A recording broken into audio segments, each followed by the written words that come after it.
Welcome back, my dear students. How are you all? Hope that you all are fine. I am Jatin Dhani. Today we are going to start with the next topic of electrochemistry, that is electrical potential. Electric potential and EMF. Now, what is electrical potential? What is electric potential and what is EMF?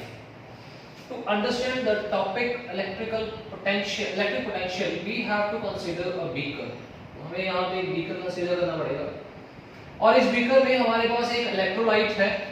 कौन सा electrolyte है? This is your zinc sulfate. ZnSO4 is the electrolyte which is present in the beaker. तो electrolyte जो zinc sulfate है, हमने इसके अंदर एक क्या कर दिया, rod को insert कर दिया. This is electrode. ये कौन सा इलेक्ट्रोड है? ये इलेक्ट्रोड हमारे पास जिंक का.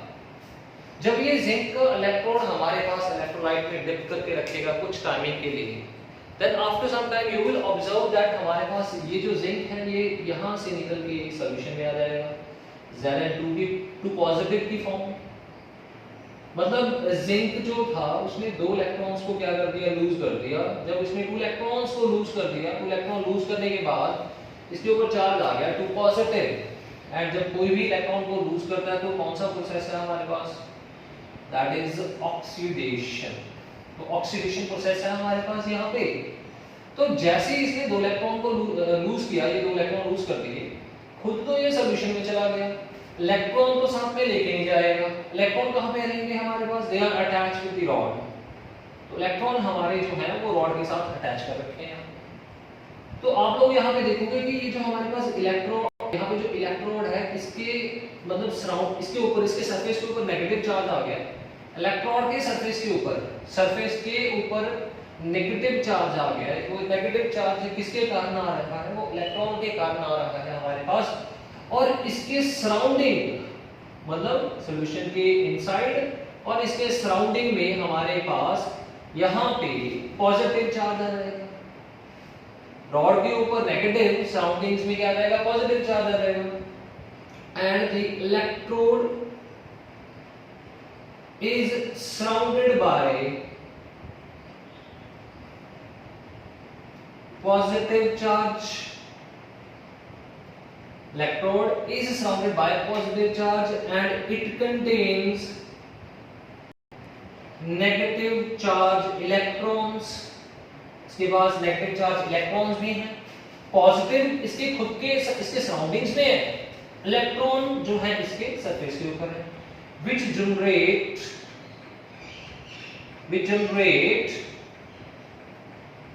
potential difference.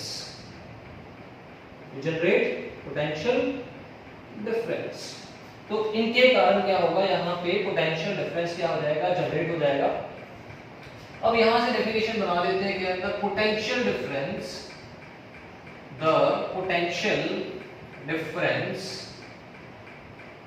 Between the electrode,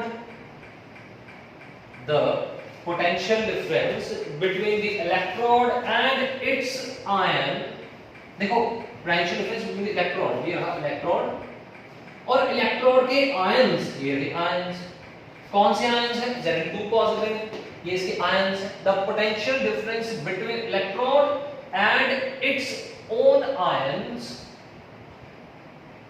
in electrolyte, in electrolytic solution.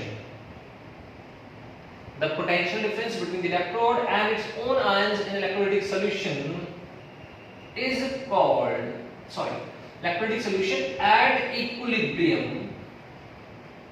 is called, क्या बोलेंगे इसको? Oxidation potential. तो यहां पे आप लोगों ने ऑक्सीडेशन पोटेंशियल के बारे में पता लग गया कि जब भी हमारे पास कोई एलिमेंट क्या करेगा, इलेक्ट्रॉन लूज करके सॉल्यूशन में चला जाएगा और इलेक्ट्रॉन्स का नेगेटिव चार्ज रॉड के ऊपर आ जाएगा. तो इस नेगेटिव और पॉजिटिव चार्ज के बीच में क्या जनरेट हो जाएगा? Potential difference. और इस पोटेंशियल डिफरेंस को हम क्या बोलते हैं? That is called what? Oxidation potential. इसको ऑक्सीडेशन पोटेंशियल क्यों बोलते हैं? बिकॉज यहाँ पे हमारे पास जो रिएक्शन हो रही है उसमें इलेक्ट्रॉन लूज हो रहा है. जहां पे इलेक्ट्रॉन लूज होगा वहां पे क्या होगा, ऑक्सीडेशन, और उस पोटेंशियल को क्या बोलेंगे हम, ऑक्सीडेशन पोटेंशियल बोलेंगे। ठीक है, तो यहाँ पे हमारे पास ये जो इक्वेशन है ये इक्विलिब्रियम में होगा। पहले फॉरवर्ड रिएक्शन होगी, after some time it will come to equilibrium. जब ये इक्विलिब्रियम में आ जाएगा, at that time we used to say the word electropotential. जब ये इक्विलिब्रियम में आ जाएगा हमारे पास, ये पूरा का पूरा बीकर आपका इक्विलिब्रियम में आ जाएगा। सो this is about your oxidation potential. तो इसी के साथ हमारे पास एक रिडक्शन पोटेंशियल भी होगा। रिडक्शन पोटेंशियल क्या होगा हमारे पास यहाँ पे, तो क्या करते हैं इसके लिए, इसको रब कर देते हैं, इसको रब कर देते हैं। We are considering the beaker here again. इसमें हमारे पास इलेक्ट्रोलाइट है। कौन सा इलेक्ट्रोलाइट है? Let us consider we have copper sulphate. Copper sulphate के बीच में मैंने यहाँ पे एक रॉड को इंसर्ट कर दिया। कौन सी रॉड है हमारे पास यहाँ पे? The electrode is copper, copper का इलेक्ट्रोड है। तो जब आपने बीकर को ऐसे ही रख दिया 5 मिनट के लिए, 10 मिनट के लिए ना, तो क्या होगा इनके बीच में, जब यहाँ पे प्रोसेस जब स्टार्ट होगा तो प्रोसेस होगा क्या, हमारे पास ये जो सबसे पहले कॉपर सल्फेट है, it will dissociate to give Cu2 positive and SO4 2 negative बन जाएगा। अब सॉल्यूशन के अंदर Cu2 पॉजिटिव प्रेजेंट है, सॉल्यूशन में Cu2 पॉजिटिव प्रेजेंट है। तो ये जो Cu2 पॉजिटिव है यहां से निकलेगा, इसके ऊपर अटैच कर जाएगा रॉड के ऊपर। जब ये रॉड के ऊपर अटैच कर जाएगा हमारे पास, तो यहां पे एक चीज दिमाग में रखना है, तो ये जो 2 पॉजिटिव यहां पे हमारे पास आया था ना, इसने इलेक्ट्रोड से इलेक्ट्रॉन को गेन कर लेना है। ये इलेक्ट्रोड है, इसके पास इलेक्ट्रॉन थे, तो इसने गेन कर लेने हैं। तो गेन करने के बाद क्या बन जाएगा हमारे पास, कॉपर बन जाएगा। जब ये कॉपर, इसने 2 इलेक्ट्रॉन्स को गेन कर लिया, तो यहाँ पे कौन सा प्रोसेस हो रहा है, that is what reduction process is there. ठीक है, जब जिंक की बात कर रहे थे तब कौन सा प्रोसेस हो रहा था हमारे पास, दैट वाज योर ऑक्सीडेशन। यहाँ पे कॉपर की बात कर रहे हैं तो कौन सा प्रोसेस हो रहा है हमारे पास, रिडक्शन प्रोसेस हो रहा है हमारे पास, क्योंकि इसने इलेक्ट्रॉन को क्या कर दिया, गेन कर दिया, उसने इलेक्ट्रॉन को लूज कर दिया। अब यहाँ पे ध्यान से देखना प्लीज, कॉपर ने इलेक्ट्रॉन को गेन कर लिया रॉड से, तो रॉड के ऊपर पीछे क्या रह जाएगा, कौन सा चार्ज रह जाएगा, पॉजिटिव चार्ज रह जाएगा। ये लो जी, ये पॉजिटिव चार्ज आ गया, रॉड के ऊपर भी पॉजिटिव चार्ज आ गया। कॉपर ने इलेक्ट्रॉन ले लिए थे, अटैच हो गया था अभी। तो जब कॉपर सल्फेट यहाँ पे डिसोशिएट हुआ था, सॉल्यूशन में कौन सा जो आयन है वो रह गया था, सल्फेट आयन। यहाँ पे भी सल्फेट आयन है, मतलब जो नेगेटिव चार्ज है इसके सराउंडिंग्स में क्या हो जाएगा, आके बैठ जाएगा कि दैट इसके अंदर पॉजिटिव चार्ज, और सराउंडिंग में कौन सा चार्ज आ जाएगा, नेगेटिव चार्ज आ जाएगा। ठीक है, तो अगेन यहाँ पे क्या होगा, the potential difference, the difference between the negative and the positive is known as what. जो नेगेटिव और पॉजिटिव के बीच में डिफरेंस होगा उसको बोलते हैं potential difference. The difference between the charges, positive और नेगेटिव चार्ज के बीच का जो डिफरेंस होगा उसे क्या बोलेंगे, पोटेंशियल डिफरेंस। तो यहाँ पे डेफिनेशन क्या बन जाएगी, the potential difference between the electrode, ये इलेक्ट्रोड है हमारे पास, and its own ion in electrolytic solution. अब यहाँ पे इसके खुद के आयंस नहीं होंगे, यहाँ पे आ जाएगा the potential difference between the electrode and ions in electrolytic solution. ये खुद कौन सा चार्ज था इसके ऊपर, पॉजिटिव, और आयंस कौन से थे हमारे पास, SO2 नेगेटिव के। नेगेटिव एंड पॉजिटिव के बीच में जो पोटेंशियल डिफरेंस है यहाँ पे, इसको कौन सा पोटेंशियल बोलेंगे, this is called reduction potential. यहाँ पे रिडक्शन पोटेंशियल होगा। अब क्वेश्चन यहाँ पे है कि why it is reduction potential, oxidation potential क्यों नहीं है। यहाँ पे रिडक्शन पोटेंशियल इसलिए है बिकॉज यहाँ पे देखो, ये जो कॉपर है हमारे पास Cu2 पॉजिटिव प्लस इलेक्ट्रॉन, यहाँ पे क्या हो रहा है, इट इज गेनिंग इलेक्ट्रॉन, और हमें पता है जब कोई गेन करता है तो वहां पे कौन सा प्रोसेस है, रिडक्शन होगा। तो जहां पे लूज करेंगे वहां पे क्या होगा, जिंक के केस में लूज था, वहां पे क्या था, रिडक्शन, ऑक्सीडेशन। कॉपर के केस में क्या कर रहा है, गेन, यहाँ पे क्या हो जाएगा, रिडक्शन। तो ये तो वो इलेक्ट्रोलाइट थे हमारे पास जो क्या कर रहे हैं, इलेक्ट्रॉन को लूज भी कर रहे हैं और क्या कर रहे हैं, गेन भी कर रहे हैं। लेकिन हमारे पास कुछ ऐसे भी इलेक्ट्रोलाइट्स होते हैं, वो क्या करते हैं, neither they are going to lose or neither they are going to gain the electron, ना ही वो क्या करते हैं लूज करते हैं, ना ही वो क्या करेंगे हमारे पास गेन करेंगे। तो ऐसे जो हमारे पास इलेक्ट्रोलाइट है कौन से हो जाएंगे, एग्जांपल है हमारे पास प्लेटिनम है, हमारे पास प्लेटिनम है, प्लेटिनम ये हमारे पास जो होते हैं इलेक्ट्रोलाइट इनर्ट होते हैं, मतलब ये किसी के साथ रिएक्ट ही नहीं करते, ना ही लूज करेंगे ना ही गेन करेंगे, इनको बोलते हैं हम इनर्ट इलेक्ट्रोड्स बोलते हैं इनको, इनर्ट इलेक्ट्रोड्स। और ये जो इनर्ट इलेक्ट्रॉन होते हैं which do not gain or lose the electrons, और ना ही क्या करेंगे लूज करेंगे और ना ही क्या करेंगे गेन करेंगे, to go under the process of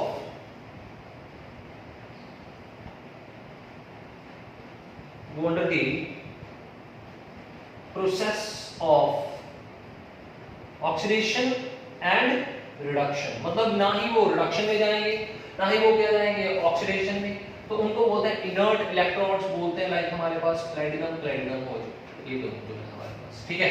so they are not reactive.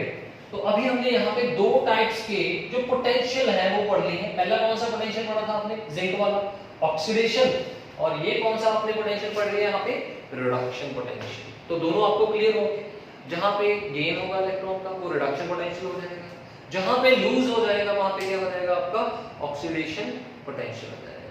तो जल्दी से इसको नोट कर लें, इसके बाद हम नेक्स्ट टॉपिक पे चलते हैं हमारे पास, तो जल्दी से नोट करो प्लीज।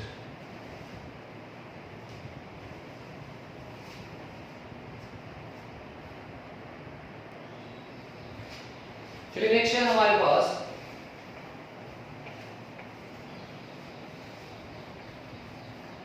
that is standard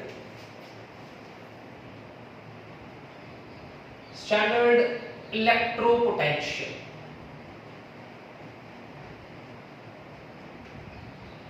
पहले हमने पढ़ा इलेक्ट्रोपोटेंशियल, अभी हम पढ़ेंगे स्टैंडर्ड इलेक्ट्रोपोटेंशियल। अब ये स्टैंडर्ड इलेक्ट्रोपोटेंशियल क्या चीज है, हमारे पास स्टैंडर्ड जब वर्ड यूज होता है तो हम क्या करते हैं, कुछ कंडीशंस को हम क्या करते हैं स्टैंडर्डाइज मान लेते हैं ना। सबसे पहले इसमें क्या हो जाएगा, हमारे पास जो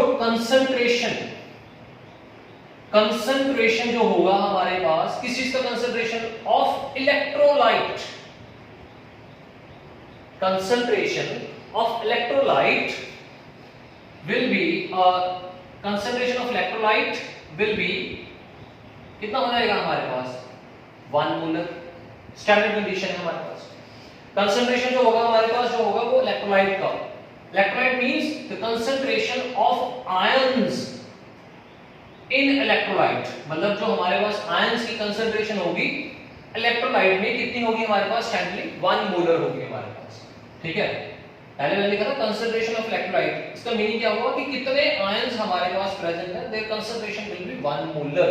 ये हमारे पास क्या होगा, फिक्स होगी, हमारे पास स्टैंडर्ड कंडीशन है हमारे पास। सेकंड, प्रेशर ऑफ गैस, जो गैस का प्रेशर होगा हमारे पास इसमें कितना हो जाएगा 1 एटमॉस्फेयर भी हो जाएगा, 1 एटमॉस्फेयर, और कितना करीब करीब कितना बोल सकते हैं 1 बार हो जाएगा। स्टैंडर्ड कंडीशंस है हमारे पास। थर्ड स्टैंडर्ड कंडीशन जो है हमारे पास यहाँ पे दैट इज अबाउट टेम्परेचर। जो टेम्परेचर है हमारे पास वो कितना हो जाएगा, दैट इज 25 डिग्री सेल्सियस, और we can say 298 kelvin. So these are the 3 conditions to find the value of standard electropotential। किसी भी सॉल्यूशन के जो स्टैंडर्ड किसी भी एलिमेंट का अगर आपने स्टैंडर्ड इलेक्ट्रोपोटेंशियल को फाइंड करना है तो उसके लिए क्या करना पड़ेगा, इन तीनों कंडीशंस को क्या करना पड़ेगा, फिक्स करना पड़ेगा। पहले हम इस लेक्चर में ये पढ़ेंगे कि हमारे पास जो स्टैंडर्ड इलेक्ट्रोपोटेंशियल जो होते हैं, जब हमारे पास ये तीनों वैल्यूज फिक्स हो जाएगी तब हमारे पास जो स्टैंडर्ड इलेक्ट्रोपोटेंशियल जो होगा वो क्या होगा, इसके बारे में पढ़ेंगे। The next video is related जब हमारे पास concentration change, pressure change, temperature change, ये तीनों चीजें चेंज हो जाएंगी, वो नेक्स्ट लेक्चर में पढ़ेंगे कि दैट हमारे पास इलेक्ट्रोपोटेंशियल के ऊपर क्या इफेक्ट पड़ेगा। तो पहले तो हमें सिर्फ ये पढ़ना है कि स्टैंडर्ड इलेक्ट्रोपोटेंशियल क्या है।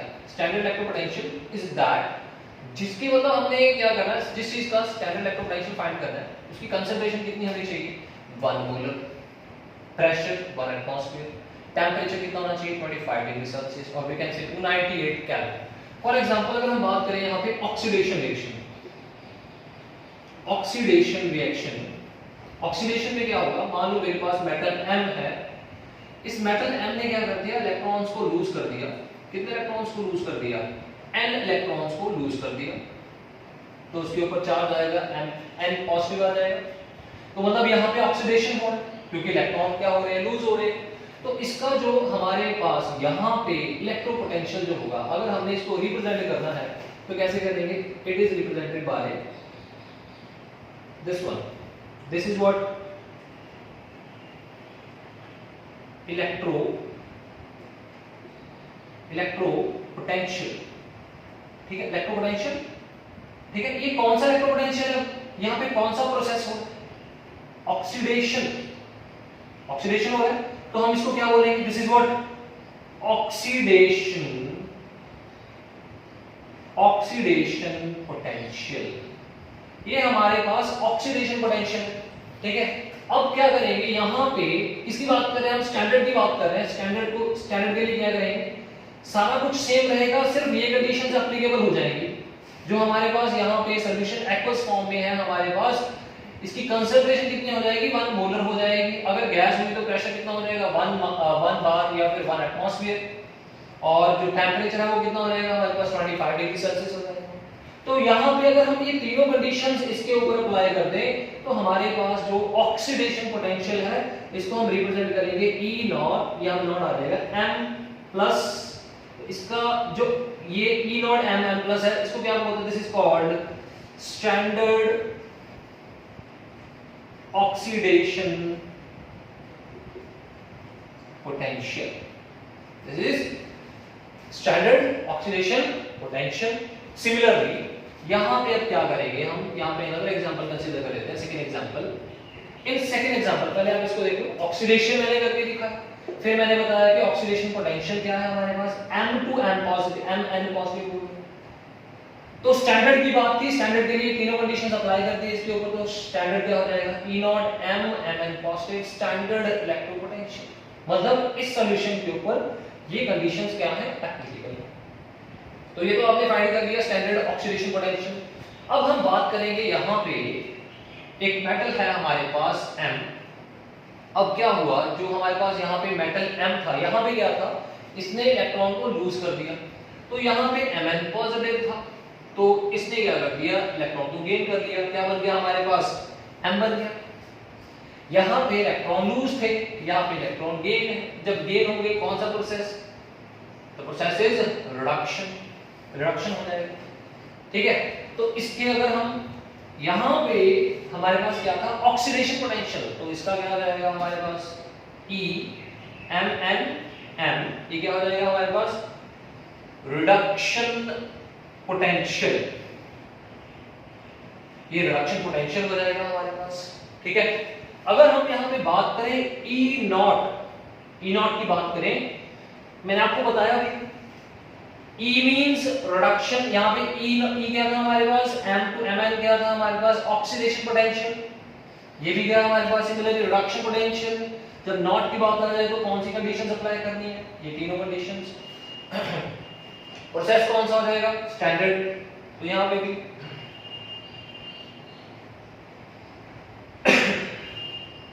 तो यहाँ पे हो जाएगा standard reduction potential, this is standard reduction potential. तो ये हमारे पास है ऑक्सीडेशन पोटेंशियल और ये हमारे पास क्या है, रिडक्शन पोटेंशियल, स्टैंडर्डाइज्ड फॉर्म। तो प्लीज नोट इट डाउन, ये हमारे पास स्टैंडर्ड इलेक्ट्रोपोटेंशियल है, ये आपको ऑलरेडी नोन है,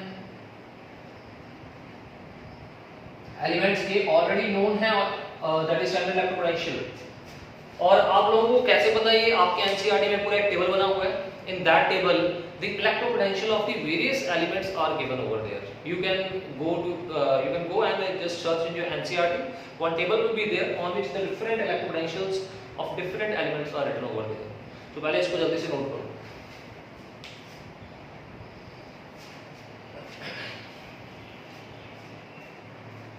अब नेक्स्ट देखो,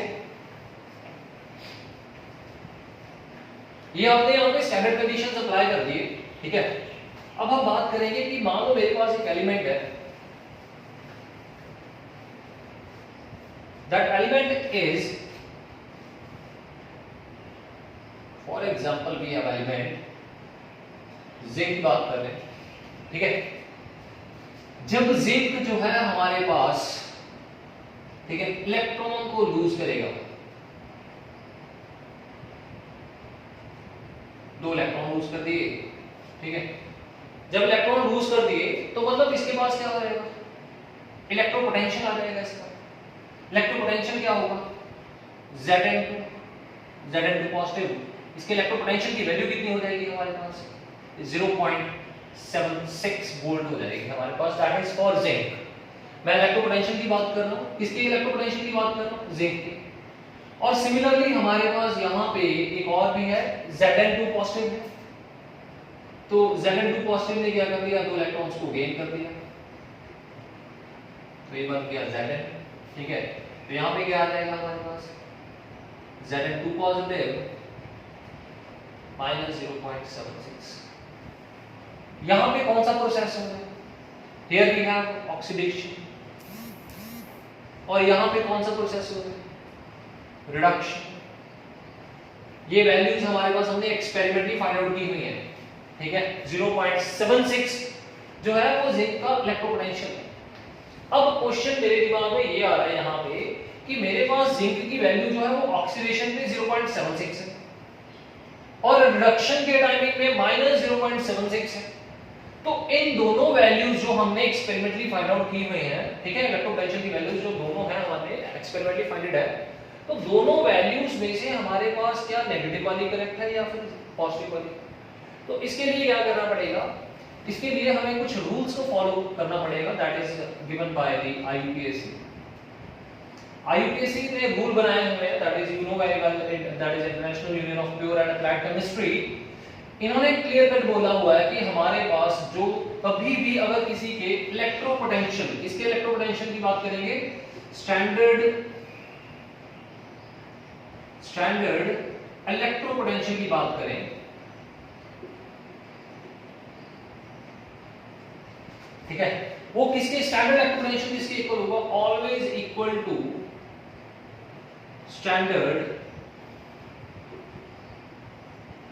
रिडक्शन पोटेंशियल की इक्वल हो जाएगा, ठीक है। मतलब अगर हम बात करें दैट फॉर जिंक, अगर आपको पेपर में let us suppose 1 mark question आ गया कि that for zinc what is the value of standard electro potential, तो आपके लिए तो यहां पे समस्या होगी ना, there will be a problem for you. Problem क्या है कि आप 0.76 को कंसीडर करें या फिर 0.7 माइनस 0.76 को कंसीडर करें। तब आपको क्या करना पड़ेगा, IUPAC ने जो आपको गाइडलाइंस दी हैं उसको दिमाग में रखना पड़ेगा। तो IUPAC ने क्या बोला है कि जो स्टैंडर्ड इलेक्ट्रोपोटेंशियल जो होते हैं हमारे पास किसी भी एलिमेंट का, वो कौन सा होगा, ऑलवेज किसके इक्वल होगा, that is equal to what, standard reduction potential, ठीक है। तो हम यहां पे बोलेंगे कि that for zinc the value of standard electropotential is what, कौन सी हमारे पास करेक्ट हो जाएगी, 0.76 वाली करेक्ट हो जाएगी या फिर -7 द वैल्यू इज -0.76 वोल्ट की जो वैल्यू है वो हमारे पास करेक्ट हो जाएगी अबाउट द स्टैंडर्ड इलेक्ट्रोपोटेंशियल, ठीक है। अब क्या हुआ कि मैंने आपको क्वेश्चन दे दिया, क्वेश्चन क्या दिया, मैंने आपको बोला कि ये हमारे पास स्टैंडर्ड इलेक्ट्रोपोटेंशियल है जिंक का, ठीक है, 0.76, ठीक है। मैंने आपको बोला कि क्या ये स्टैंडर्ड इलेक्ट्रोपोटेंशियल है जिंक का, ठीक है। तो आपका आंसर होगा कि सर ये जो है स्टैंडर्ड पोटेंशियल नहीं है। तो फिर मैंने बोला कि क्यों नहीं, इसका आपको आंसर बताना चाहिए कि दैट हमारे पास किसी भी एलिमेंट का जो स्टैंडर्ड इलेक्ट्रोपोटेंशियल होता है वो किसके इक्वल होगा, स्टैंडर्ड रिडक्शन पोटेंशियल के इक्वल होगा। और यहां से आपको पता लग गया, ध्यान से देखना, जिंक यहां से 2 इलेक्ट्रॉन को लूज कर रहा है, मतलब यहां पे क्या हो रहा है, ऑक्सीडेशन। अगर यहां पे ऑक्सीडेशन हो रहा है दैट मींस ये वैल्यू जो हमारे पास है ये कौन सी वैल्यू है, this is what, this is standard oxidation potential. तो फिर क्या करें हम स्टैंडर्ड ऑक्सीडेशन पोटेंशियल से क्या हम स्टैंडर्ड रिडक्शन पोटेंशियल को फाइंड आउट कर सकते हैं? बिल्कुल कर सकते हैं। जो स्टैंडर्ड, अब याद रखना आप लोगों ने, अगर मान लो आपको ये वैल्यू ऐसे दे रखी है, ये क्वेश्चन था आपका, ठीक है, तो मैंने पूछा कि क्या ये वैल्यू सही है, आपने बोला नहीं सर ये वैल्यू गलत है, बिकॉज ये जो वैल्यू है किस चीज की है, ये वैल्यू हमारे पास स्टैंडर्ड ऑक्सीडेशन पोटेंशियल की है। इसकी जो करेक्ट वैल्यू है हमारे पास कैसे फाइंड करेंगे, आप लोगों ने सिंपली क्या करना है, स्टैंडर्ड जो आपका ऑक्सीडेशन पोटेंशियल है, ठीक है, स्टैंडर्ड रिडक्शन पोटेंशियल जो है आपका, स्टैंडर्ड रिडक्शन पोटेंशियल है, उसको फाइंड करना पड़ेगा।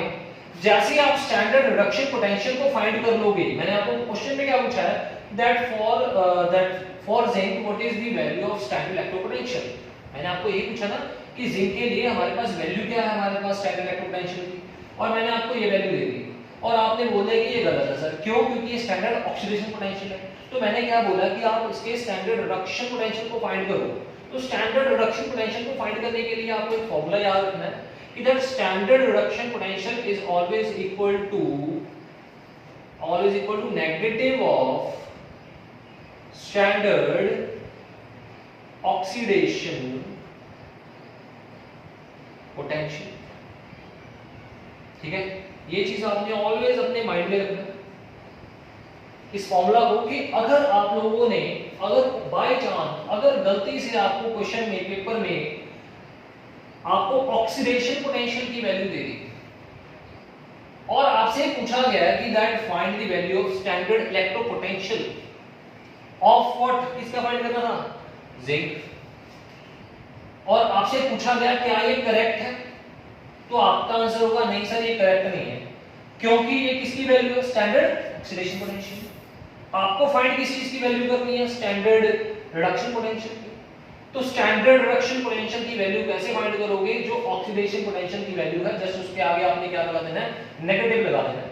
मतलब अब क्या हुआ कि जो मेरा क्वेश्चन था कि क्या ये जिंक की स्टैंडर्ड इलेक्ट्रोपोटेंशियल की वैल्यू है, नहीं, ये ऑक्सीडेशन की है, तो रिडक्शन की कैसे फाइंड करेंगे, इस वैल्यू के आगे क्या लगा देंगे हम, नेगेटिव। तो इसकी वैल्यू कितनी बन जाएगी हमारे पास, the value will be -0.76 volt. मैं इसको इतना इसीलिए इतना स्लो करा रहा हूं कि दैट आपको टर्म्स क्लियर होनी चाहिए, कि दैट ये जो टर्म्स है अगर आपको क्लियर होगी तो आपको न्यूमेरिकल करने में कोई दिक्कत नहीं होगी। समटाइम्स वैल्यू क्या होती है कि वो आपको ना ऑक्सीडेशन पोटेंशियल की वैल्यू दे देता है, तो वहां पे आप ऑक्सीडेशन पोटेंशियल की वैल्यू को यूज नहीं करोगे। आपको कौन सी वैल्यू यूज करनी है, स्टैंडर्ड रिडक्शन पोटेंशियल। क्यों यूज करनी है, बिकॉज आईपीएससी ने क्लियर कट बोला है कि जो स्टैंडर्ड इलेक्ट्रोपोटेंशियल्स हैं वो किसके इक्वल होते हैं, स्टैंडर्ड रिडक्शन पोटेंशियल। तो इसको कैसे कैलकुलेट कर सकते हैं, just equate it with the oxidation potential by having just a negative charge in front of it. After that you can find the value of standard reduction potential. So my dear students, please note करो इसको जल्दी से, so that we will go to the next topic, that is EMF of the cell। तो यहाँ पे तो आपको पता लग गया होगा कि स्टैंडर्ड इलेक्ट्रोपोटेंशियल कैसे कैलकुलेट करते हैं। सो जल्दी से नोट कर लो।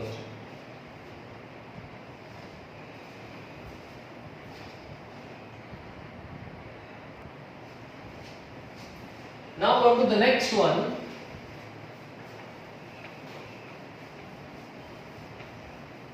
Next is your EMF of cell।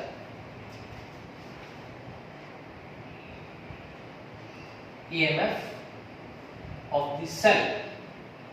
इसमें हम क्या करेंगे, सेल की EMF को फाइंड करेंगे। ठीक है, तो ध्यान देना कैसे फाइंड आउट करते हैं। तो इसके लिए आप लोग पहले गैल्वेनिक सेल जो था वही ड्रॉ कर ले, है ना, गैल्वेनिक सेल लेते हैं आप। सो ये मेरे पास यहाँ पे एक गैल्वेनिक सेल है, इलेक्ट्रोड्स इंसर्ट कर दिए मैंने यहाँ पे भी इलेक्ट्रोड, यहाँ पे क्या लगा दिया मैंने, वोल्ट मीटर लगा दिया। ठीक है, फाइंड करना डायरेक्शन, तो डायरेक्शन के लिए आपको पता है कौन सा मीटर गैल्वेनो यूज हो जाएगा। यहाँ पे हम वोल्टेज फाइंड करेंगे तो वोल्ट मीटर लग जाएगा। तो यहाँ पे इसमें एक सॉल्ट अब्रेसिव लगा दिया। यहाँ पे मेटल, ये कौन सा इलेक्ट्रोलाइट था, late us suppose this is for metal M के लिए, और आप लोगों को याद होगा मैंने आपको यहाँ पे एक फॉर्मूला भी करवाया था, दैट इज लोन तो मतलब left half cell, left half cell है मतलब यहाँ पे कौन सा प्रोसेस होगा, ऑक्सीडेशन। और ये क्या है हमारे पास, व्हाट इज दिस, ए से क्या हो जाएगा, एनोड हाफ सेल। और थर्ड फोर्थ क्या था हमारे पास, नेगेटिव हाफ सेल। तो नेगेटिव है इसके ऊपर, इलेक्ट्रॉन्स इधर से इधर जा रहे हैं। ये आपको मैंने पहले करवा दिया था पहले वाले वीडियो में, तो आपको प्रॉपर्ली एक्सप्लेन किया था। ये एनोड है, लेफ्ट हाफ सेल है, ऑक्सीडेशन है और साथ में नेगेटिव भी है। तो ऑक्सीडेशन हो रही है मतलब मेटल M है, this is for metal M। अगर मेटल M की ऑक्सीडेशन हो रही है हमारे पास यहाँ पे, तो इसका जो हमें इलेक्ट्रोपोटेंशियल दिया हुआ है, कितना दिया हुआ है, इट इज M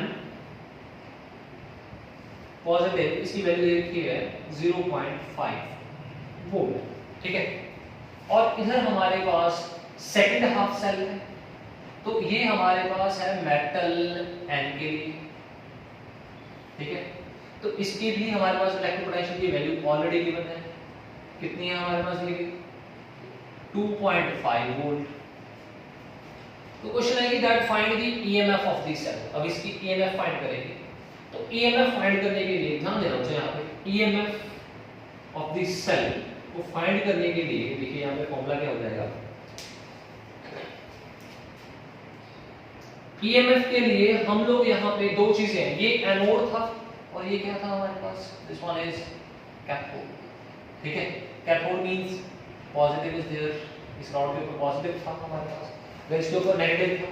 तो यहाँ पे क्या होगा, ईएमएफ फाइंड करना है। ईएमएफ ऑफ सेल किसके इक्वल आ जाएगा, that is इलेक्ट्रोपोटेंशियल of electro oxidation potential, ठीक है, प्लस आ जाएगा रिडक्शन पोटेंशियल, ठीक है। ये oxidation potential plus reduction potential. तो यहाँ पे यहाँ पे चेंज कर रहा हूँ साहब, यहाँ पे क्या होता है कि हमारे पास n पॉजिटिव इलेक्ट्रॉन ले लेता है, तो यहाँ पे n से n होगा, ठीक है। तो यहाँ पे लूज कर रहे हैं, ये ऑक्सीडेशन है, और यहाँ पे क्या हो रहा है, रिडक्शन हो रहा है। तो यहाँ पे ध्यान देना, जो जीरो यहाँ पे लिखा हुआ ना, that इलेक्ट्रोपोटेंशियल is what, EOP electro oxidation potential, और ये क्या है हमारे पास, रिडक्शन पोटेंशियल। अगर आपको याद होगा जो इलेक्ट्रो ऑक्सीडेशन पोटेंशियल था अभी इससे पहले मैंने करवाया था, वो किसके इक्वल होता है, नेगेटिव ऑफ, किसके इक्वल था, नेगेटिव, किसके इक्वल था हमारे पास, रिडक्शन पोटेंशियल। ये किसके लिए है, this is for the anode, ठीक है, and this is for the cathode. ये एनोड के लिए था, ये किसके लिए, कैथोड, एनोड के लिए हो जाएगा। अब देखो ये जो हमारे पास है, अब मैंने क्या बोला कि दैट ऑक्सीडेशन पोटेंशियल किसके इक्वल आ जाएगा, नेगेटिव ऑफ रिडक्शन पोटेंशियल। ये किसके लिए है, this is for anode, plus ये कौन सा है, दिस इज फॉर कैथोड, ये कैथोड के लिए हो जाएगा हमारे पास। अगर इसको करेक्ट करके लिखे तो हमारे पास क्या आ जाएगा, it will be E reduction potential cathode minus E reduction potential कहां पे आ जाएगा, एनोड, ठीक है। ये एनोड के लिए आ जाएगा हमारे पास। अब यहां पे देखो, ये reduction potential cathode, reduction potential anode, reduction potential, reduction potential, दोनों हमारे पास यहाँ पे रिडक्शन पोटेंशियल है। ये कैथोड के लिए है और ये किसके लिए है हमारे पास, एनोड के लिए है। ये जो फॉर्मूला है किस चीज को फाइंड आउट करेगा, this is to find the EMF of cell. तो यहाँ पे तो हमने ये फॉर्मूला जो है वो जनरेट कर लिया, ठीक है। अगर आप लोग एनसीईआरटी में देखें तो एनसीईआरटी में ये लिखा हुआ है कि that EMF of cell is equal to E cathode minus E anode, ये लिखा हुआ है सिंपल। अगर हमने ईएमएफ फाइंड करनी है सेल की, एक और भी लिखा हुआ है, that is E right minus E left. अगर आप लोग ये फॉर्मूला लगा रहे हो बिल्कुल करेक्ट है, ये फॉर्मूला जो है और ये फॉर्मूला जो है वो सेम ही है। मैंने क्या बोला, E रिडक्शन पोटेंशियल कहां पे, कैथोड पे, E रिडक्शन पोटेंशियल कहां पे, एनोड पे। ये E का मतलब क्या है, E वहां पे साथ में लिखा नहीं हुआ, यहाँ पे E का मतलब है रिडक्शन पोटेंशियल। कौन सा पोटेंशियल, रिडक्शन पोटेंशियल। ये कहां पे है, कैथोड पे। और ये भी जो E है इसका मीनिंग क्या है हमारे पास, रिडक्शन पोटेंशियल, ये कहां पे है हमारे पास, एनोड पे। ये भी रिडक्शन पोटेंशियल है, ये भी रिडक्शन पोटेंशियल है। तो मतलब आप लोगों ने अगर किसी भी सेल की ईएमएफ को फाइंड करना है तो उसके लिए क्या करना पड़ेगा आपको, ई कैथोड माइनस ई एनोड, ई राइट माइनस ई लेफ्ट। अब हमारे पास सेल था ये वाला, ये रहा सेल। सेल की क्या दे रखे हैं हमें, इलेक्ट्रोपोटेंशियल दे रखे हैं। तो मैंने बोला इसका जो है ईएमएफ फाइंड करो, ईएमएफ फाइंड करो जल्दी से। कैसे करोगे इसका ईएमएफ फाइंड, ई रिडक्शन पोटेंशियल कैथोड, ये कैथोड है, इसका रिडक्शन पोटेंशियल पहले चेक करते हैं, रिडक्शन हो जाएगा ऑक्सीडेशन, एन पॉजिटिव, एन मतलब गेन ऑफ इलेक्ट्रॉन, मतलब क्या हो रहा है यहाँ पे, ये कौन सा पोटेंशियल दिया हुआ है, रिडक्शन पोटेंशियल। ओके ठीक है, कितना आ जाएगा हमारे पास 2.5। ठीक है, इस चीज को ध्यान से समझना। अब यहां पे देखना जरा ध्यान से, ये M से M N पॉजिटिव बन रहा है, मतलब यहां पे कौन सा प्रोसेस हो रहा है, ऑक्सीडेशन।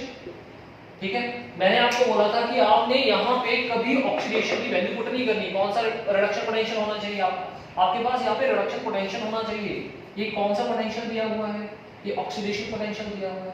अगर आपने ऑक्सीडेशन पोटेंशियल को कन्वर्ट करना है रिडक्शन पोटेंशियल में, देखो मैंने आपको फॉर्मूला बताया था, दैट स्टैंडर्ड रिडक्शन पोटेंशियल किसके इक्वल हो जाएगा हमारे पास, माइनस स्टैंडर्ड ऑक्सीडेशन पोटेंशियल। यही फॉर्मूला करवाया था। ठीक है, आपको यहां पे जो वैल्यू दे रखी है वो किसकी दे रखी है हमारे पास, ऑक्सीडेशन पोटेंशियल। आपको किसकी वैल्यू चाहिए, रिडक्शन पोटेंशियल की वैल्यू चाहिए। अगर रिडक्शन पोटेंशियल की वैल्यू फाइंड करनी है आपने, तो इसके लिए क्या करना पड़ेगा आपको, यहाँ पे ये जो EM जो दिया हुआ कितना -0.5, ये ऑक्सीडेशन को किसमें कन्वर्ट करना पड़ेगा,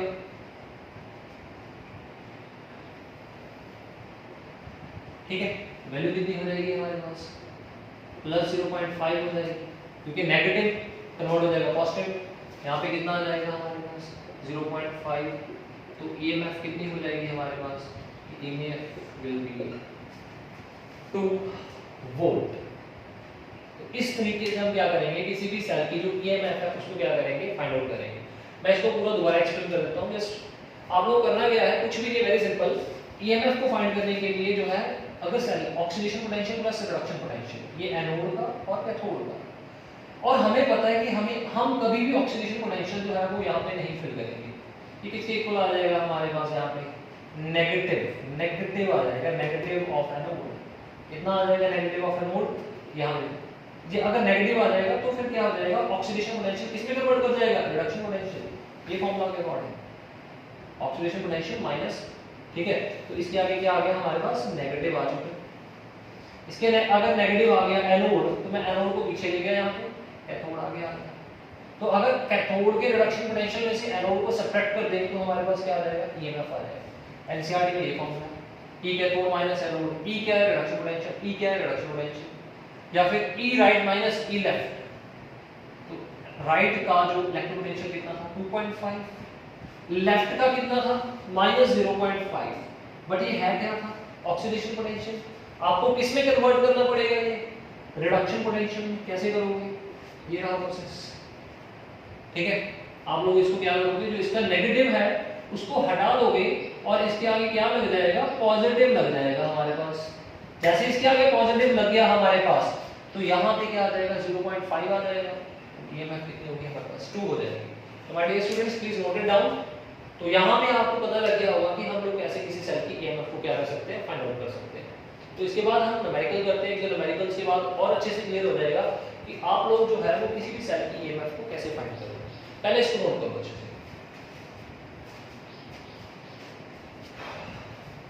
देखिए यहाँ पे हमारे पास न्यूमेरिकल है,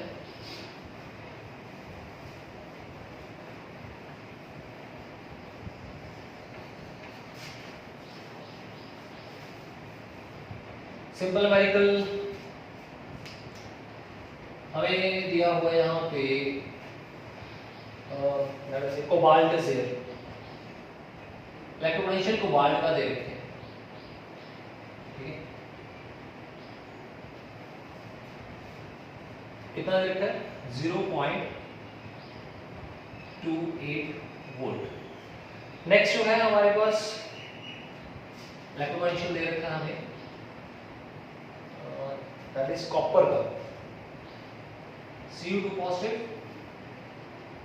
ये कोबाल्ट और ये कॉपर, ठीक है, तो कितना आ जाएगा 4 वोल्ट, ठीक है। उसके बाद हमें इसकी इक्वेशन भी दे रखी है, इक्वेशन क्या है हमारे पास, दैट इज ये सॉल्ट ब्रिज आ गया बीच में से, और हमारे पास यहाँ पे है कंसंट्रेशन है 1 मोलर, ये कॉपर की कंसंट्रेशन दे रखी है 1 मोलर, तो यहाँ पे आ जाएगा कॉपर, ठीक है। ये पूरा सेल है हमारे पास, कंसंट्रेशन है, तो हमें क्या फाइंड करना है, ईएमएफ को कैलकुलेट करना है, ईएमएफ ऑफ सेल। ईएमएफ को फाइंड करने के लिए अभी मैंने आपको एक्सप्लेन किया था फॉर्मूला क्या था, दैट इज ई क्या था, कैथोड माइनस ई एनोड। तो सबसे पहले इसमें से हम फाइंड करेंगे कि कौन सा कैथोड है और कौन सा एनोड है। पहले सेल से फाइंड करेंगे कौन सा कैथोड है और कौन सा एनोड है, ठीक है। आपको फॉर्मूला याद होगा, loan, LOAN, left oxidation anode negative, तो जिसकी ऑक्सीडेशन हो रही है वो एनोड होगा। ऑक्सीडेशन किसकी हो रही है, यहाँ पे देखो कोबाल्ट है, कोबाल्ट ने 2 इलेक्ट्रॉन को लूज कर दिया, दैट मींस ये क्या हो गया हमारे पास एनोड। दूसरी चीज ये लेफ्ट साइड पे तो एनोड ही होगा हमारे पास, और ये राइट साइड पे है तो क्या हो जाएगा हमारे पास, कैथोड हो जाएगा। इसकी क्या हो रही है हमारे पास, रिडक्शन हो रही है, ठीक है। तो मुझे यहाँ पे जो E वैल्यू चाहिए ना, वो किस चीज की चाहिए, रिडक्शन पोटेंशियल की वैल्यू चाहिए, इसके भी रिडक्शन पोटेंशियल की वैल्यू चाहिए। अभी हम चेक करेंगे कि जो हमें वैल्यू दे रखी है क्या वो रिडक्शन पोटेंशियल की है या फिर ऑक्सीडेशन। कोबाल्ट 2 पॉजिटिव है, यहाँ पे क्या बन गया, कोबाल्ट मतलब इलेक्ट्रॉन गेन कर लिए, गेन करने का मतलब क्या हो गया, ये क्या है हमारे पास, रिडक्शन। तो ये वैल्यू कौन सी है, रिडक्शन पोटेंशियल की। यहाँ पे भी इलेक्ट्रॉन गेन है, तो यहाँ पे भी क्या हो रहा है हमारे पास, रिडक्शन। तो यहाँ पे क्या करोगे आप लोग, रिडक्शन पोटेंशियल की वैल्यू को पुट कर दो किस चीज की, कैथोड। कैथोड क्या है हमारे पास, कॉपर, कितनी वैल्यू है 0.34 negative.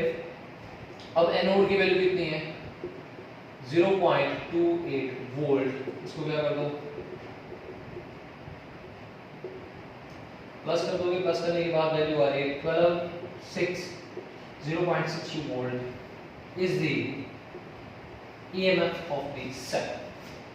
So by this formula you can find the EMF of cell in a very easy form. तो आपको सिर्फ ये चीज याद होनी चाहिए कि ये फॉर्मूला है और यहाँ पे हम ऑलवेज रिडक्शन पोटेंशियल कंसीडर करेंगे, ठीक है।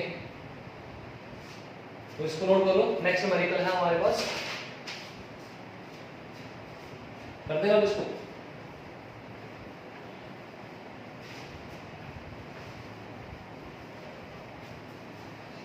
Next numerical is zinc 2 positive 1 molar, copper 2 positive C। ये बन गया हमारे पास, सेल बन गया हमारे पास, इसकी कंसंट्रेशन है 1 मोलर, ठीक है। इसकी इलेक्ट्रोपोटेंशियल गिवन है हमें, इसकी वैल्यू है हमारे पास Zn 2 positive 76, ठीक है। और कॉपर की वैल्यू 0.34, ठीक है। अब क्या कैलकुलेट करना आपने, इसमें ईएमएफ को कैलकुलेट करना। फॉर्मूला क्या है, ई कैथोड माइनस ई एनोड, और आपको बताना चाहिए जो ई है ये कौन सा होना चाहिए, ये ऑलवेज रिडक्शन पोटेंशियल वाला होना चाहिए। ये भी कौन सा होना चाहिए, रिडक्शन पोटेंशियल वाला होना चाहिए, ठीक है। ध्यान से समझना इस चीज को। अब यहाँ पे ईएमएफ फाइंड करेंगे, तो पहले कैथोड की बात करते हैं। कैथोड कौन सा होगा हमारे पास, this one is cathode, copper cathode होगा। ये क्या हो जाएगा एनोड हो जाएगा। ठीक है, अभी इसके बाद देखो ये जो है हमारे पास जिंक दे रखा है, एनोड है, कॉपर कितना 0.34। पहले हम चेक करते हैं कि क्या ये ऑक्सीडेशन पोटेंशियल्स हैं या रिडक्शन पोटेंशियल है। 2 पॉजिटिव से कॉपर बन रहा है, मतलब ये कौन सा पोटेंशियल है, दिस इज रिडक्शन पोटेंशियल है ये हमारे पास। ठीक है, अब यहाँ पे जिंक से 2 पॉजिटिव है, यहाँ पे गड़बड़, ये क्या है हमारे पास ऑक्सीडेशन। अगर मान लो एग्जाम में ऐसे आ जाएगा तो फिर क्या करोगे आप लोग, ये जो ऑक्सीडेशन पोटेंशियल है, मैंने आपको बताया था कि जो स्टैंडर्ड ऑक्सीडेशन पोटेंशियल किसके इक्वल हो जाएगा, negative of standard reduction potential, और भी कैसे नेगेटिव यहां पे भी आ सकता है। तो आपने यहां पे स्टैंडर्ड रिडक्शन की वैल्यू पुट करनी है, फाइंड करनी है। स्टैंडर्ड रिडक्शन पोटेंशियल की वैल्यू फाइंड करनी है, ऑक्सीडेशन की आपको गिवन है, तो कैसे फाइंड करोगे, ये देखिए यहां पे रिडक्शन के लिए Zn2 पॉजिटिव, यहां पे Zn आ जाएगा, कितना आ जाएगा -0.76 वोल्ट, सिंपल। ये किसकी वैल्यू आ चुकी है, this is for the reduction. मैंने रिडक्शन की वैल्यू क्यों फाइंड किया, मुझे क्योंकि रिडक्शन पोटेंशियल चाहिए थे यहां पे। कैथोड का कितना है हमारे पास, this is cathode copper 0.34, anode का कितना है रिडक्शन, ये ऑक्सीडेशन रिडक्शन ये फाइंड किया -0.76, 0.34 negative negative plus 0.76, 1.1 volt is answer. So by this we can find the EMF of the cell, और इसमें हमें क्या था, ऑक्सीडेशन दे रखा था, हमने रिडक्शन को क्या कर लिया, रिडक्शन पोटेंशियल को फाइंड कर लिया by introducing just a single negative in front of the term। Okay, इसको नोट करो जल्दी से, नेक्स्ट टॉपिक करते हैं इसके।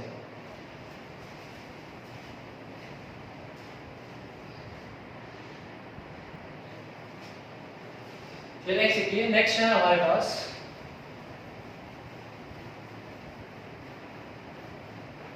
next topic is feasibility of cell।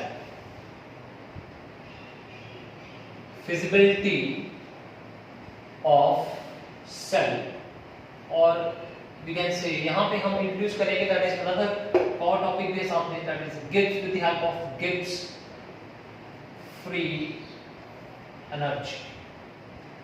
याद ही होगा आप लोगों को, feasibility of cell का मतलब क्या है हमारे पास, क्या जो हमारा सेल है क्या वो मतलब हमारे पास जो है वो इलेक्ट्रो पोटेंशियल, मतलब यहाँ पे क्या होगा कि हमारा सेल जो है क्या वो वर्किंग होगा या नहीं, वो हम फाइंड करेंगे with the help of the Gibbs free energy. Gibbs free energy का आपको पता ही है क्या होता है, Gibbs free energy what is that is represented by delta G. Delta G क्या है हमारे पास, गिब्स फ्री एनर्जी है। अगर मान लो आपके पास कोई भी रिएक्शन स्पॉन्टेनियस है, कोई भी रिएक्शन स्पॉन्टेनियस है, तो उसके लिए जो गिब्स फ्री एनर्जी है उसकी वैल्यू पॉजिटिव में होनी चाहिए या फिर नेगेटिव में होनी चाहिए, आप लोगों ने पढ़ा हुआ पहले भी, the value must be in negative. अगर वैल्यू नेगेटिव होगी तो हमारे पास जो कोई भी रिएक्शन है वो स्पॉन्टेनियस हो जाएगी, चाहे वो सेल की रिएक्शन है। हमें पता है जो हमारा सेल है वो 2 इलेक्ट्रोड से बनेगा, एक जिंक और एक कॉपर। अगर वो सेल तब पॉसिबल है अगर उसका जो डेल्टा जी है अगर नेगेटिव आ रहा है, बिकॉज रिएक्शन होगी, रिएक्शन भी तभी पॉसिबल अगर डेल्टा जी नेगेटिव। अगर डेल्टा जी पॉजिटिव आ जाए तो हमारे पास तो क्या हो जाएगा, रिएक्शन क्या हो जाएगी, नॉन स्पॉन्टेनियस हो जाएगी, तो रिएक्शन प्रोसीड नहीं करेगी हमारे पास। तो यहाँ पे देखिए डेल्टा जी अगर नेगेटिव है हमारे पास रिएक्शन स्पॉन्टेनियस, तो यहाँ पे बोलेंगे कि delta G will be equal to that is negative work done by the electric, यहाँ पे नेगेटिव वर्क किसने किया, that is on electrical work done by, किसने किया, सेल। अगर हमारे पास यहाँ पे ये जो W नेगेटिव है, ये W वर्क किसने किया, सेल ने किया। कौन सा वर्क, यूजफुल वर्क। ये यूजफुल वर्क मतलब क्या होगा कि सेल खुद कंज्यूम कर रहा है, उसने एनर्जी को क्या कर रहा है, मतलब हमारे पास सेल जो है वो रिएक्ट कर रहा है, उसके अंदर जो हमारे पास एलिमेंट्स हैं वो रिएक्ट कर रहे हैं, रिएक्ट होने के बाद एनर्जी को प्रोड्यूस कर रहे हैं, और एनर्जी को हम कौन सी फॉर्म में भी यूज कर सकते हैं, लाइट को चलाने के लिए भी प्रोड्यूस कर सकते हैं। मतलब हमारे पास जो सेल होगा वो वर्क करेगा, ठीक है। तो यहाँ भी क्या आ जाएगा हमारे पास delta G that is minus work that is useful work, जो सेल कर रहा है, ठीक है। अगर वो लाइट को चलाने के लिए है तो वो क्या हो जाएगा, वो यूजफुल वर्क हो जाएगा, that is delta G is equal to minus W हो जाएगा हमारे पास, ठीक है। ये हमारे पास सबसे पहले सवाल है। यहाँ पे मेरे पास दो इलेक्ट्रॉन्स हैं, इलेक्ट्रॉन के ऊपर नेगेटिव चार्ज, यहाँ पे एक और इलेक्ट्रॉन है, इस इलेक्ट्रॉन के ऊपर कौन सा चार्ज है, पॉजिटिव चार्ज। नेगेटिव से इलेक्ट्रॉन चलेंगे पॉजिटिव की तरफ, ठीक है। लेट अस सपोज यहाँ पे n number of moles of electron जो है वो मूव कर रहे हैं, ठीक है। n नंबर ऑफ मोल्स जो है हमारे इलेक्ट्रॉन जो है वो क्या कर रहे हैं, मूव कर रहे हैं। तो यहाँ पे पहले हमारे पास इलेक्ट्रिकल वर्क जो है, electrical work to move charge किसके इक्वल हो जाएगा, that is potential difference equal to Q by W, इसके इक्वल हो जाएगा हमारे पास। तो यहाँ पे क्या हो जाएगा, that is work by Q हो जाएगा। तो यहाँ पे देखो W किसके इक्वल हो जाएगा, Q इनटू डेल्टा V। अब ये डेल्टा V क्या है हमारे पास, this is your potential difference, ये पोटेंशियल डिफरेंस है। और यहाँ पे Q क्या है, चार्ज, और यहाँ पे W किसके इक्वल आ जाएगा, Q। क्या हम डेल्टा V को E लिख सकते हैं, क्योंकि ये क्या है पोटेंशियल डिफरेंस, E क्या है हमारे पास, इलेक्ट्रो पोटेंशियल डिफरेंस। तो हम यहाँ पे क्या करेंगे, डेल्टा V को क्या लिख लेंगे, E लिख लेंगे। तो हमारे पास ये इक्वेशन नंबर 1 है, दिस इज इक्वेशन नंबर 1। अब यहाँ पे मेरे n नंबर ऑफ मोल्स जो है वो ट्रांसफर हो गए, n number of moles of electron transfer हो रहे हैं। तो टोटल चार्ज किसके इक्वल आ जाएगा, n इंटू ई, ठीक है। बताइए आपको E क्या है, चार्ज ऑन वन इलेक्ट्रॉन, ठीक है। n क्या है, टोटल नंबर ऑफ इलेक्ट्रॉन्स। यहां पे कितने टोटल नंबर ऑफ इलेक्ट्रॉन्स हैं, n मोल्स हैं, तो यहां पे क्या आ जाएगा, n मोल इनटू E। अच्छा, एक मोल में कितने एटम्स होते हैं आपको पता ही है, 6.02 10⁻23 इनटू चार्ज कितना होगा 1.6 10⁻⁻19 कूलम। जब हम इन दोनों को मल्टीप्लाई कर देंगे ना, तो दोनों को मल्टीप्लाई करने के बाद हमारे पास वैल्यू आ रही है, दैट इज 96485। ये वैल्यू आ रही है हमारे पास 96485 वैल्यू है, दैट इज इन कूलम, ठीक है। n इनटू 96485 ये है क्या हमारे पास यहाँ पे, that is equal to 1 Faraday. ये हमारे पास 1 फैराडे के इक्वल होता है। 1 फैराडे मतलब क्या हो जाएगा, 1 फैराडे, आप आगे बढ़ोगे फैराडे में हमारे पास फैराडे लॉ आ जाएगा, then 1 Faraday will be equal to 96450 coulomb, इसके इक्वल आ जाएगा। तो यहाँ पे हम इसको ऐसे भी लिख सकते हैं, n इनटू f भी लिख सकते हैं, ठीक है, n इनटू f। f की वैल्यू तो मैंने आपको बता ही दी, क्या हो जाएगी, 1 Faraday is equal to 96500, approximation 485। Sometimes आपको ये वैल्यू भी दे सकता है, पर एग्जैक्ट वैल्यू ये होगी हमारे पास। तो यहाँ पे आपने Q की वैल्यू फाइंड करनी है, इसके इक्वल है, Q is equal to n into f। अब यहाँ पे आपको पुट करनी पड़ेगी value in equation 1, put Q in equation 1, यहाँ पे लिखते हैं पुट Q इन इक्वेशन 1।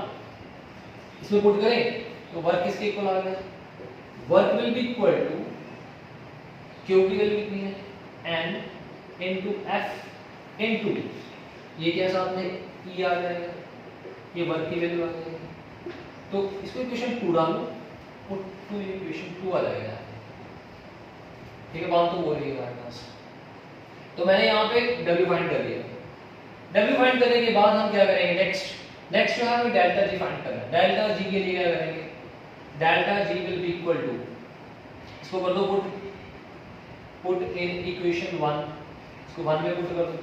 जैसे इसको मैंने इक्वेशन 1 में पुट कर दिया तो delta G is equal to negative तो आएगा W की वैल्यू आ जाएगी N into F into E आ जाएगा। तो ये हमारे पास जो है वो किसकी वैल्यू आ रही है, ये हमारे पास जो है डेल्टा G की वैल्यू आ रही है। और ये क्या हमारे पास electropotential, standard electropotential of cell, cell का ये इलेक्ट्रोपोटेंशियल है हमारे पास। और इसकी वैल्यू क्या है हमारे पास नेगेटिव। जब तक आपके डेल्टा G की वैल्यू नेगेटिव है हमारे पास, दैट मींस जो है आपका सेल जो होगा वो क्या हो जाएगा, फिजिबल होगा। फिजिबल का मतलब क्या है हमारे पास कि सेल जो है वो वर्क करेगा, ठीक है। अगर आपके डेल्टा G की वैल्यू नेगेटिव में नहीं है यहाँ पे, दैट मींस आपका जो सेल होगा वो फिजिबल नहीं होगा, मतलब आपका जो सेल होगा वो क्या नहीं करेगा, वर्क नहीं करेगा। सो ये थी हमारे पास डेल्टा G की value, from where we can find that cell is feasible और नॉट। एक चीज मतलब दिमाग में और रखना, यहाँ पे डेल्टा G देखो n जो है वो तो बताइए आपको क्या है, नंबर ऑफ इलेक्ट्रॉन्स है, नंबर ऑलवेज पॉजिटिव में होगा। F जो है बता दिया वैल्यू किसके इक्वल है 964550 कूलम, मतलब ये भी पॉजिटिव में है।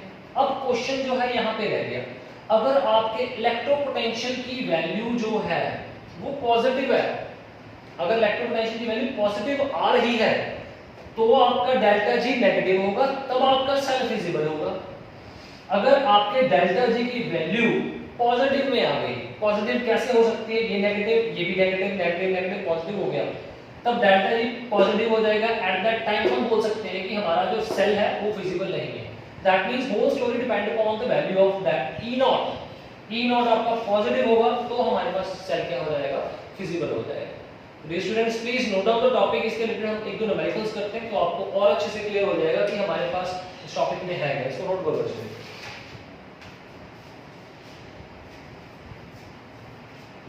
कर दिया नोट, कर दे रहा इसको। चलिए नेक्स्ट जो है अभी फिजिबिलिटी चेक करते हैं सेल्स की, कि क्या हमारे पास जो हमारे सेल्स हैं क्या वो फिजिबल हैं या नहीं, क्या वो हो सकते हैं नहीं, वो डिपेंड कर रहा है E नॉट की वैल्यू के ऊपर। तो हमारे पास यहाँ पे देखो एक सेल दे रखा है that is zinc Zn2 positive, ये सॉल्ट ब्रिज आ गया, कॉपर 2 पॉजिटिव, कॉपर, ठीक है। तो हमें यहाँ पे फाइंड आउट क्या करना है, हमें इलेक्ट्रोपोटेंशियल्स की वैल्यू दे रखी है। इलेक्ट्रोपोटेंशियल स्टैंडर्ड है, जिंक का कितना है हमारे पास -0.76 और कॉपर का कितना है हमारे पास Cu2 positive, Cu that is your 0.34, ठीक है। अब आपने चेक करना है क्या हमारा सेल जो है, सेल इज फिजिबल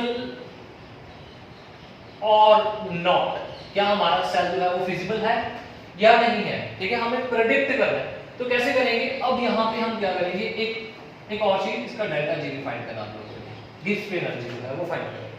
तो सबसे पहले आप फिजिबिलिटी के लिए क्या करेंगे, चेक करेंगे E नॉट। E नॉट की वैल्यू चेक करो सिंपल, E नॉट की वैल्यू से आपको मैक्सिमम क्लियर हो जाएगा। E नॉट ऑफ सेल इसके इक्वल होगा, that is E cathode minus E anode, ठीक है। और ये क्या होना चाहिए आपका रिडक्शन पोटेंशियल, ये भी क्या होना चाहिए रिडक्शन पोटेंशियल। चेक करते हैं रिडक्शन है, बिल्कुल रिडक्शन है, यहाँ पे ये रिडक्शन है। और इसको भी चेक करते हैं, ये भी रिडक्शन है हमारे पास, दोनों की वैल्यूज किसमें हमारे पास रिडक्शन में है हमारे पास। तो यहाँ पे पुट कर दो, कितना आ जाएगा 0.34, ये कैथोड था, ये तो आपको पता है कि this is cathode, this is what anode. अब यहाँ पे 0.34 नेगेटिव, नेगेटिव क्या हो जाएगा पॉजिटिव 0.76, तो कितना आ जाएगा 1.1 volt. So this is the value of E nought of cell. E nought of cell की वैल्यू है हमारे पास कितनी आ रही है 1.1। अब यहाँ पे आपने एक चीज तो पता कर ली कि दैट हमारे पास जो सेल होगा वो फिजिबल होगा। मैंने आपको बताया था ना E नॉट की वैल्यू पॉजिटिव आनी चाहिए। तो अभी डेल्टा G भी चेक कर लेते हैं हम फिजिबिलिटी के लिए, -NF E nought of cell. अब यहाँ पे देखो बच्चा n निकालना आपने, इलेक्ट्रॉन्स की बात करेंगे। इलेक्ट्रॉन्स कितने इलेक्ट्रॉन्स जो है हमारे पास यहाँ पे वैल्यू आ जाएगी। इलेक्ट्रॉन्स के लिए देखिए जैसे मेरे पास यहाँ पे रिएक्शन क्या थी, जिंक सेल में रिएक्शन थी जिंक 2 पॉजिटिव प्लस 2 इलेक्ट्रॉन, यहाँ पे कॉपर 2 पॉजिटिव 2 इलेक्ट्रॉन गेन की। तो ये अब इसकी रिएक्शन लिखें तो ये इसके साथ क्या हो जाएगा, कैंसिल हो जाएगा। तो ये बन जाएगा ZnCu2 positive plus Zn2 positive plus क्या रहेगा C। तो यहाँ पे कितने इलेक्ट्रॉन थे हमारे पास जो है कैंसिल हो रहे हैं, 2 इलेक्ट्रॉन थे, ठीक है। तो यहाँ पे n की वैल्यू मतलब कितनी आ जाएगी, 2 आ जाएगी हमारे पास, -2 इनटू f की वैल्यू कितनी है 96500 इनटू इलेक्ट्रोपोटेंशियल की वैल्यू अभी फाइंड किया हमने 1.1 है। बचा आप लोगों को n की वैल्यू कैसे पता लगी कि 2 ही आएगी। यहाँ पे एक चीज दिमाग में रखना, जितने इलेक्ट्रॉन्स हमारे कैंसिल हो रहे हैं वो बताएंगे आपको जो आपकी n की वैल्यू है वो कितनी है। मान लो ये तो हमारे पास ऐसा सेल था जिसमें दोनों के दो इलेक्ट्रॉन्स होंगे कैंसिल हो गए। अगर मान लो मेरे पास होते यहाँ पे 4 इलेक्ट्रॉन्स, यहाँ पे होते हमारे पास 2 इलेक्ट्रॉन्स, तो क्या करना था, इसको हमने 2 से मल्टीप्लाई करना था, कितना है 4, तो n की वैल्यू कितनी चली जानी थी, 4 चली जानी थी हमारे पास। तो मतलब क्या होगा कि जितने जब इलेक्ट्रॉन्स हमारे सेम हो जाएंगे, जो सेम हो रहे हैं इलेक्ट्रॉन उसकी वैल्यू आ जाएगी 2 आ गया 96500 into 1.1, तो यहाँ पे आंसर आ जाएगा 212300 इज द आंसर। और ये हमारे पास नेगेटिव में, दैट मींस हमारा जो सेल होगा वो क्या हो जाएगा, फिजिबल हो जाएगा। So my dear students please note down the numerical. आपको ऐसे न्यूमेरिकल्स आ जाएंगे पेपर में, इसमें आप लोगों को डाटा क्या करना पड़ेगा, कैलकुलेट करना पड़ेगा। Please note it down.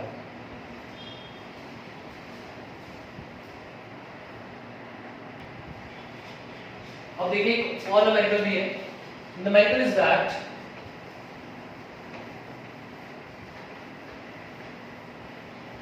that can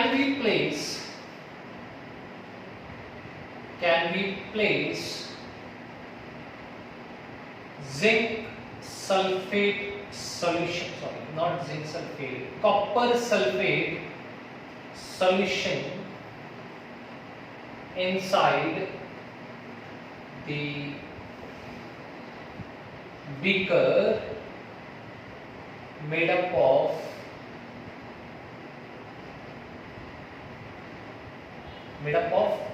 zinc. क्या हम कॉपर सल्फेट के सॉल्यूशन को जिंक के बीकर में रख सकते हैं? तो अभी हम चेक करेंगे कि क्या हम रख सकते हैं नहीं। सबसे पहले आप लोग अगर जिंक को कॉपर सल्फेट के सॉल्यूशन में रखोगे तो क्या होगा, रिएक्शन ही हो जाएगी। रिएक्शन क्या हो जाएगी, ये जो कॉपर सल्फेट है, कॉपर सल्फेट इसको हम ऐसे लिख सकते हैं Cu2 positive plus SO4 negative, तो मैंने यहाँ पे 2 पॉजिटिव ले लिया गया। गिव राइज टू क्या हो जाएगा, जिंक 2 पॉजिटिव बन जाएगा प्लस कॉपर, ठीक है। अब हमारे पास ये रिएक्शन बन चुकी है। तो अब आप लोगों ने इस रिएक्शन की हेल्प से फाइंड आउट करना है कि क्या हम लोग यहाँ पे कॉपर सल्फेट सॉल्यूशन को जिंक के बीकर में रखेंगे या नहीं। अगर तो मान लो इसके जो E0 सेल की वैल्यू जो है अगर आ गई पॉजिटिव तो आंसर आ जाएगा नो, हम नहीं रखेंगे। अगर ये वैल्यू आ जाती है हमारे पास नेगेटिव तो हम बोलेंगे कि yes we can place it, ठीक है। तो चलिए देखते हैं हम रख सकते हैं या नहीं।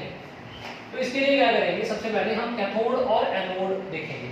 मैंने आपको बताया हुआ है कि आप लोगों को याद रखनी है टर्म, कौन सी टर्म, दैट इज लोन। जहां पे ऑक्सीडेशन वहां पे क्या हो जाएगा, anode.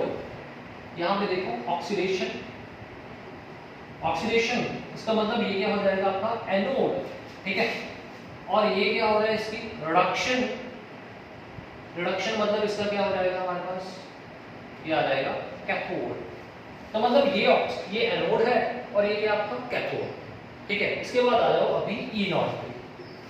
E0 is equal to E0 cell is equal to E cathode minus E anode, ठीक है। E कैथोड की वैल्यू जो है, कैथोड पे कौन है, who is on cathode, copper है। कॉपर की वैल्यू पता ही है आपको कितनी होती है, हम लिख देते हैं that is copper 2 positive to copper 0.34। Zinc की कितनी होगी हमारे पास -0.76। ये तो वैल्यूज आपको तो दिमाग में रख लो, वैल्यूज आपको पता ही लग जाएगा। E0 कैथोड, कैथोड कितना हमारे पास यहाँ पे जस्ट देखो कौन है cathode, cathode is copper, copper की वैल्यू कितनी है 0.34। नेगेटिव एनोड कौन है हमारे पास, जिंक, जिंक की वैल्यू कितनी है -0.76। तो ये आ जाएगा, आंसर आ गया 1.1 वोल्ट। मतलब मैंने आपको भी बताया था कि अगर हमारा E0 ऑफ सेल पॉजिटिव में आ गया, पॉजिटिव आ गया दैट मींस हम यहाँ पे कॉपर सल्फेट को जिंक के सॉल्यूशन में नहीं, जिंक के बीकर में नहीं रखेंगे, क्योंकि वैल्यू पॉजिटिव, पॉजिटिव मींस इनके बीच में रिएक्शन स्टार्ट हो जाएगा। अगर रिएक्शन, ये वाला रिएक्शन हो जाएगा, रिएक्शन होगा तो हम उसको रखेंगे तो हमारा जो कॉपर सल्फेट का सोल्यूशन है वो क्या हो जाएगा, हमारा खराब हो जाएगा।